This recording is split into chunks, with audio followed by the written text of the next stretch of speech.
How's everybody doing? Oh, yeah. Not too lofty, so I won't be that offended if you don't clap directly after my poem. I'll know you're clapping in your heads. Just so everyone knows, I'm not endorsed by any of these musicians behind me. So completely separate issues. Stephen, could I raise this up a little bit, or could you help me raise it up a little bit? Thank you.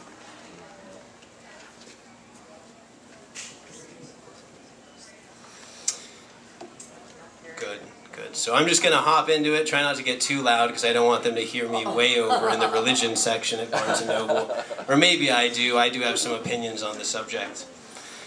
This poem is entitled, On Worshipping the Gods. I worship death as I worship life. And I worship beginnings as I worship endings.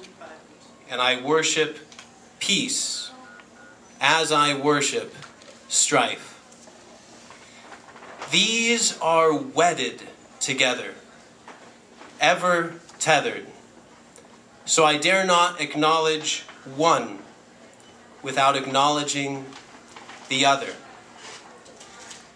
They came created at once, the one not existing without difference. Persistent, these shall never be the same.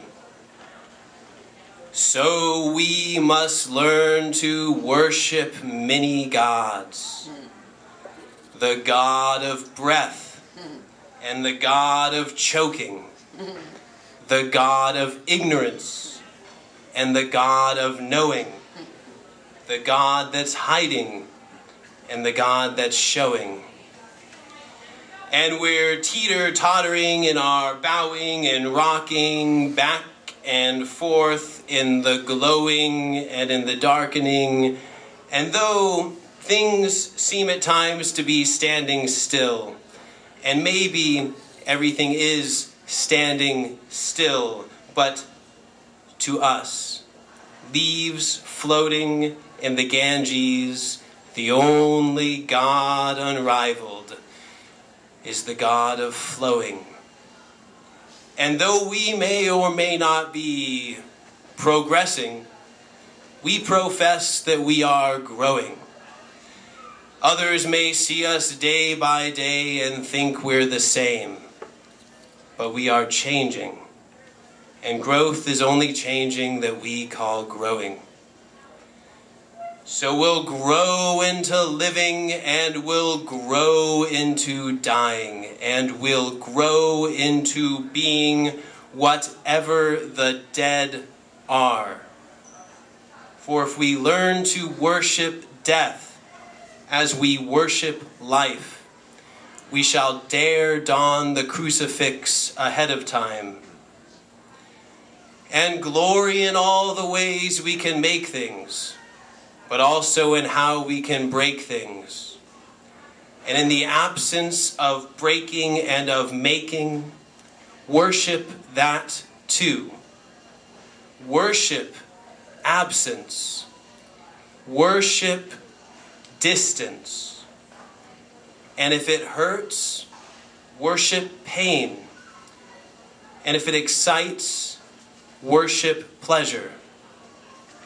And thereby transform all pleasure into pain and all pain into pleasure. If you don't want to feel, you don't have to. But you can also feel as much as you want to. You can love numbness and you can love stimuli, and you can find the gods in others as much as you can find the gods in the eye. So by worshiping fear, I find I stop fearing. And though I would not want to find the gods in certain places, I know they are there. Ripples that I'm floating on, because at times I feel they're heaving. And that is what causes my rocking and my bowing. And I've been floating long enough to know The rocking and the bowing are a part of the flowing. The sun sets, up comes the moon. The city curls into its cocoon. Then rise, sun, rise, city. Break into the open noon. A new chance to fly, but first lie your heads dead for a while. Then live and fly, for life lives in light and retreats to a cocoon of darkness during the night. Sleep, then awaken, better than you ever were. Thank you. Oh. Yeah. Thank you.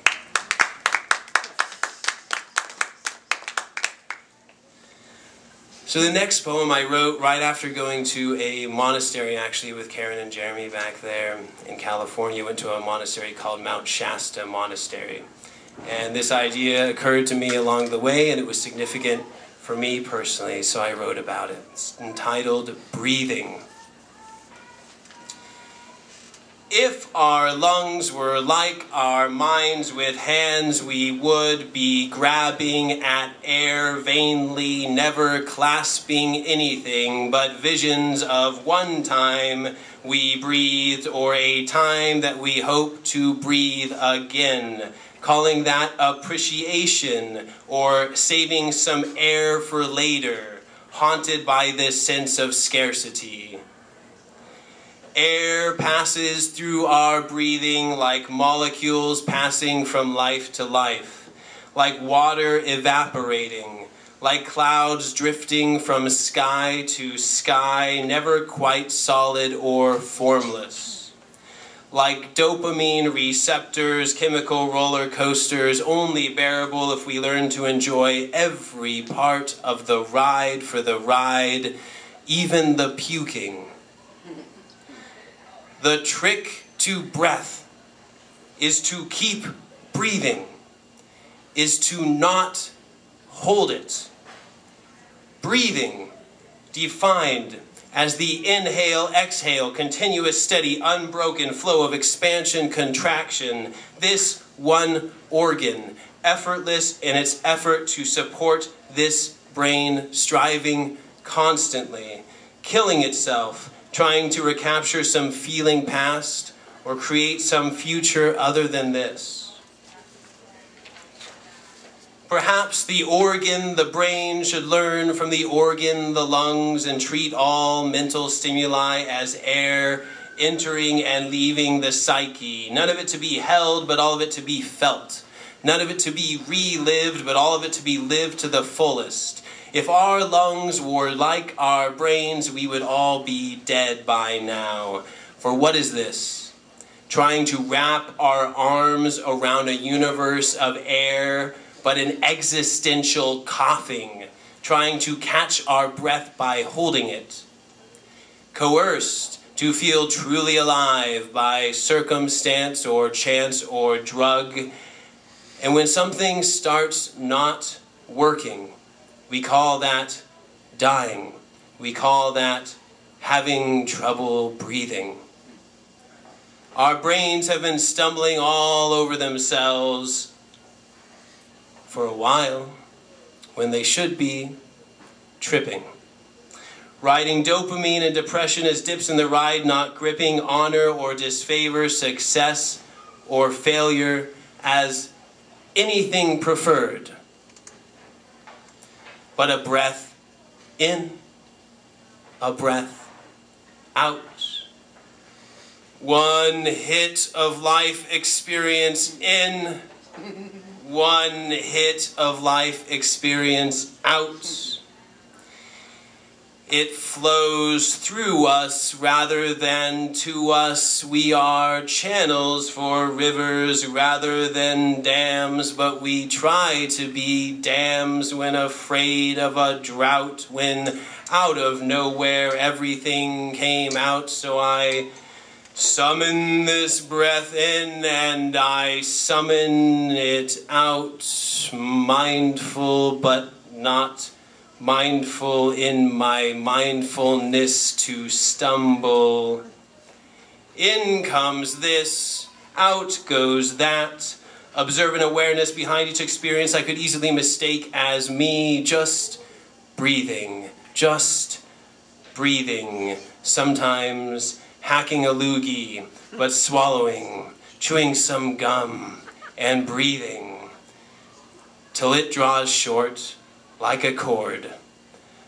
This breath may not survive, but we may die and find we are arms and hands, and the cosmos is one big breathing. Inhale creation, exhale destruction.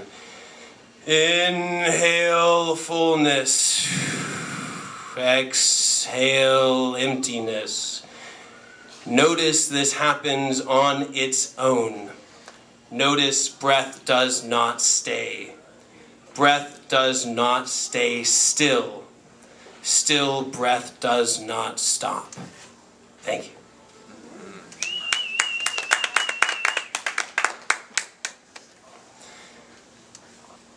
On awareness. There will be a theme threading these poems together. I don't know if you'll catch it. I don't know if it's politically relevant.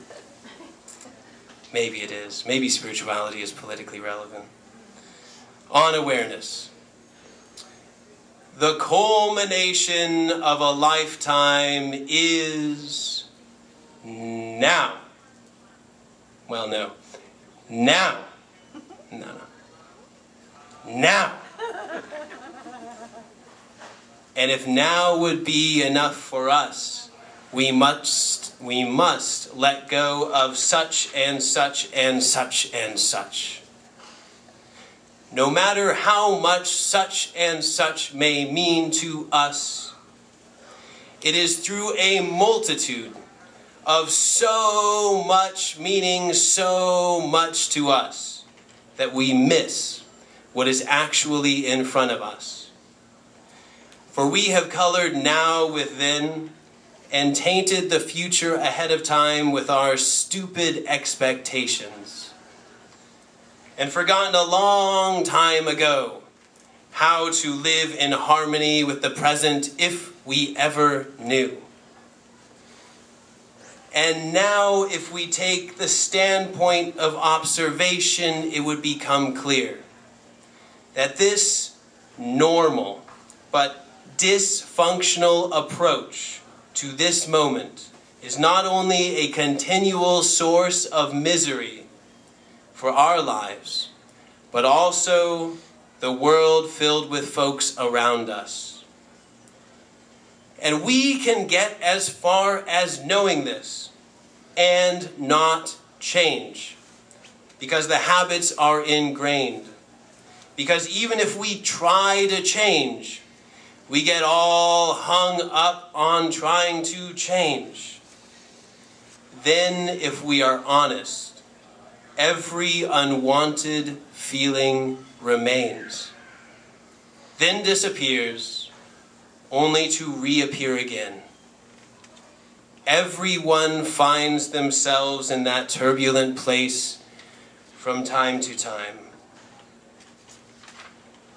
Sigmund Freud, concluding his book, The Psychopathology of Everyday Life, summarizes hundreds of pages by saying, everyone is a little neurotic. Just most people don't need to go see a doctor. In other words, you're all a tad bit crazy, but still functional. Congratulations. What you see in the loony bin is your everyday mind turned up a few decibels. The mind is aware, But then it gets all tripped up, being aware of being aware, trying to hold on to things that can't be held on to, having too many goals to count, worried about the future that hasn't come, and heartbroken over the past eternally gone.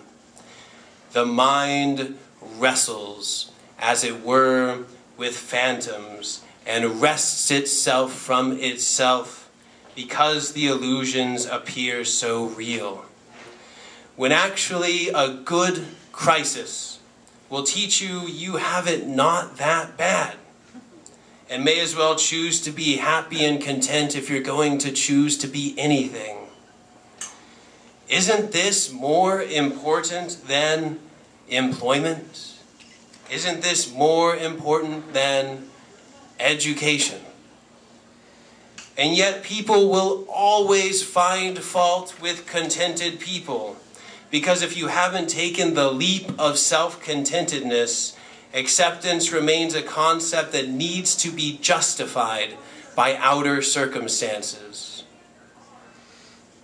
Now, what would we become if we stopped trying to change, but only came at this moment fresh, with an open heart and open mind? We would not fall dead for trying not to. We would, like river water, flow, effortless in our efforts. Yet it would take a while for the phantoms we wrestle to totally dissipate. And that is as it should be, because we have given so much life to them. So furthermore, this human enlightenment is no row, row your boat, life is but a dream, sing along. Though children's songs contain certain truths, the unfolding of mental forces today proceeds from yesterday, whatever anxiety, whatever anger, whatever. Therefore, the consequences of our mishaps must be accepted. In storms, what bends best survives.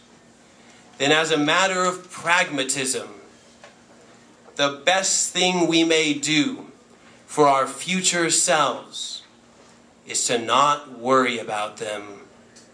And the best thing we may do for our past selves is to lay them to rest.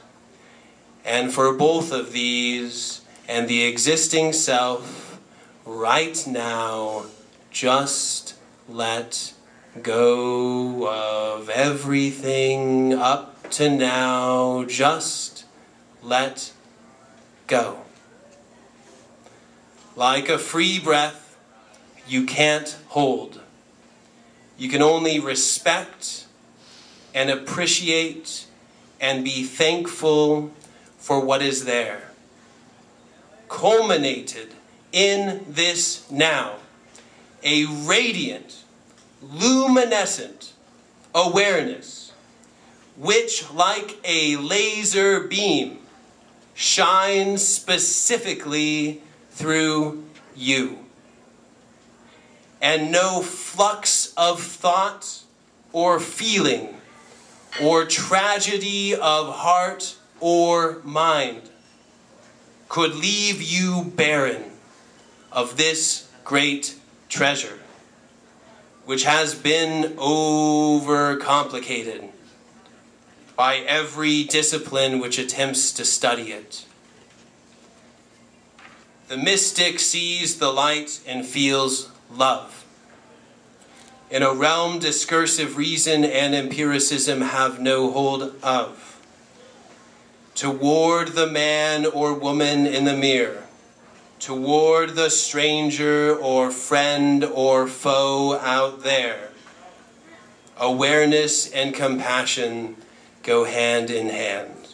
Thank you. All right. One last poem. Thank you, everybody, for coming, by the way.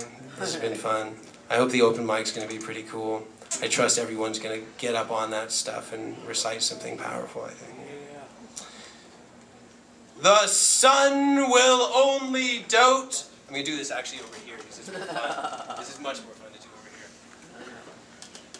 The sun will only dote for so long in that subtle place behind the trees, casting light and shade upon you and I to frolic amongst the birds and the bees. The sky will always be through many centuries, many suns and many moons and many, many new creations. But like the sun in that subtle place behind the trees, we will only be as we are, and this will only appear as it does for a fraction of a day in the span of eternity, which swallows up entirely the generations. And in the fraction of a day that is our life, many hardships and many strifes will proliferate.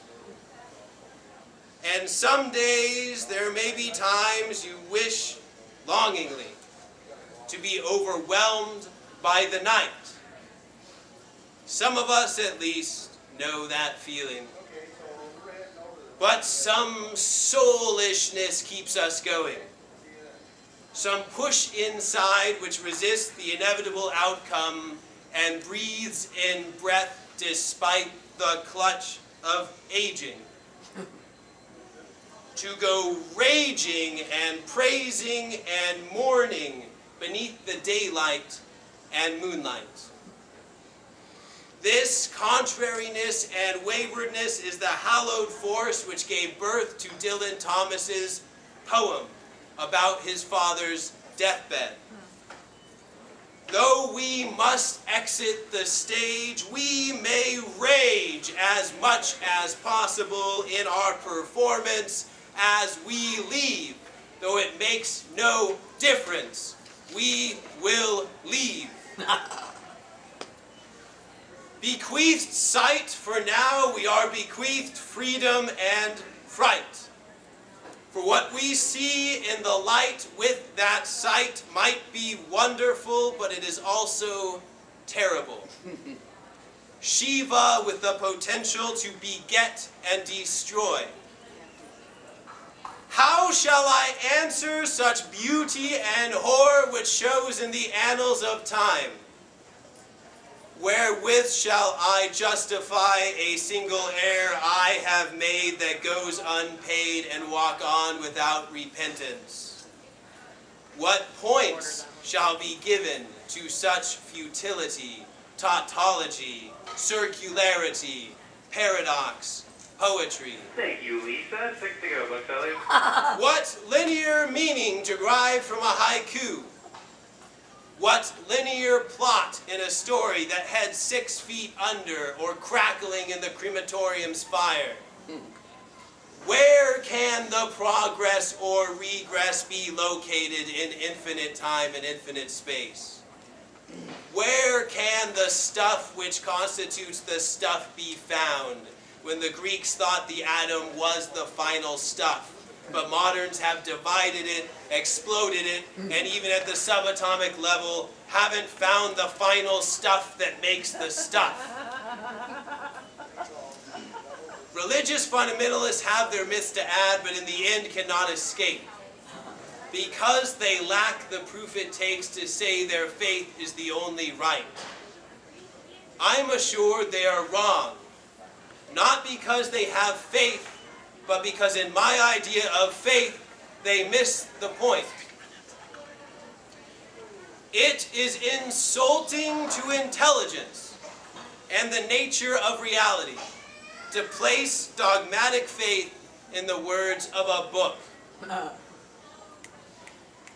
In the cold winter with gloomy storms, humans strategically place holidays and gravitate towards fairy tales. Since the dawn of man, surviving has been sufficient enough reason for celebration and merriment, with music and art and food and drink and special plants for special things. Thus, winter is more associated with death, since early mankind's babies and elderly would perish from the cold. And summer, with its harvest to feed the tribe, is more associated with life. Through the ages, rather than either usurping the other, they each take turns back and forth for what seems like forever. To the accusers and skeptics, fundamentalists and pessimists, and yea, even to the chores of my own existence, I say, the sun will only dote for so long in that subtle place behind the trees. So before my days go away beyond the hills, let me have my day in the sun. I say, let me have my day in the sun. Yeah! To the writer of Ecclesiastes, I say, do not pester me with your vanity of vanities. Everything is vanity, and there is nothing new under the sun. I heard it over and over and listened closely.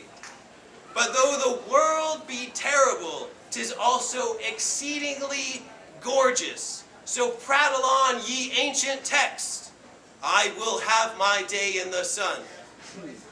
While it endures and I continue, why be tormented by cessation, discontinuation, repetition, and Sisyphus's servitude? Why not embrace every season for what it brings to the land and what it teaches about ourselves? As a world society, we have forgotten nature so much. Embracing it may be declared the gospel of a new religion. Perhaps not without any thought of the afterlife, but only with thoughts considering the matter within the balance reflected in a calendar year. It is not that I believe in life after death necessarily. I just don't believe death is the final note. In fact, I'm not sure there is a final note. Therefore, I would become a sun worshiper, since I can see day by day and season by season how it descends to hell and is born again. I would become a sun worshiper, not only to deify creation, but also to preach holy, holy, holy of the process it represents in symbols to the mind. Holy, holy, holy, this magic of biological evolution. Holy, holy, holy, this moment of humanity. Holy, holy, holy, every element of nature and of the meta-story. Holy, holy, holy, our constant connection to the divine. The sun will only dote for so long in that subtle place behind the trees, casting light and shade upon you and I to journey along as we please. So let us forget the past and the future for one time and become enthralled in the glory of a haiku offering. Woo! All right! Godzilla! And then there's the haiku, and that's the last thing I'm going to have for you guys. By Winter River, trees bare, but by summer leaves dance on the barren. Thank you.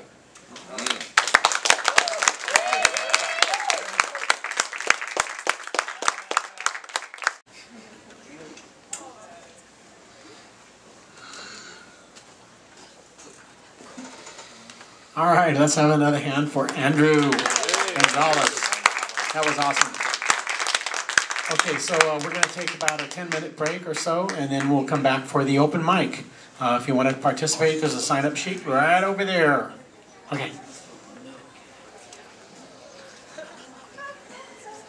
Super weird trying to be quiet.